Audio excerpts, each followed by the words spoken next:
আমরা শিখব সহমৌলিক সংখ্যা কিভাবে নির্ণয় করে বা কোপ্রাইম নাম্বার কি, মানে কিভাবে নির্ণয় করে। এখানে দেওয়া আছে নিচের কোন জোড়টি সহমৌলিক। এখানে দেওয়া আছে 12 ও 15, 1 ও 3, 8 ও 63, 25 ও 45। আগে আমাদেরকে জানতে হবে যে সহমৌলিক সংখ্যাটা কি। সহমৌলিক সংখ্যা হচ্ছে যেই সংখ্যাগুলোর মাঝে এক ব্যতীত কোনো সংখ্যা দিয়ে গুণ বা ভাগ, কোনো সংখ্যা দিয়ে ভাগ করা যাবে না, সেগুলো হচ্ছে সহমৌলিক সংখ্যা। যেমন এখানে দেওয়া আছে সহমৌলিক সংখ্যা নির্ণয় করতে গেলে আমাদেরকে দেখতে হবে যে সেই সংখ্যা দ্বয়ের মাঝে এক ব্যতীত অন্য কোনো সংখ্যা দ্বারা সেই সংখ্যাকে ভাগ করা যায় কিনা। এখানে দেওয়া আছে প্রথমে 12, আবার দ্বিতীয়তে দেওয়া আছে 15। তাহলে 12 ও 15-র মাঝে দেখি যে কোনো সংখ্যা দ্বারা ভাগ করা যায় কিনা। 3 4 12 এবং 3 5 15। তাহলে 3 দিয়ে 12কেও ভাগ করা যাচ্ছে, আবার 3 দিয়ে 15কেও ভাগ করা যাচ্ছে। সুতরাং 12 ও 15-র মাঝে সহমৌলিক সংখ্যা আছে 3।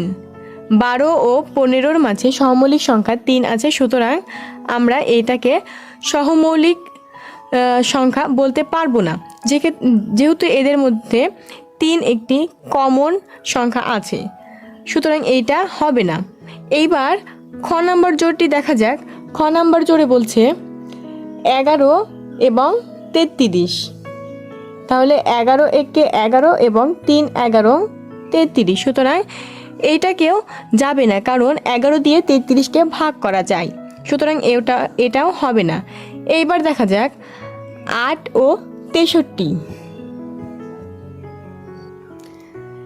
সুতরাং 8 ও 63কে এবার ভাগ করে দেখি হয় কি।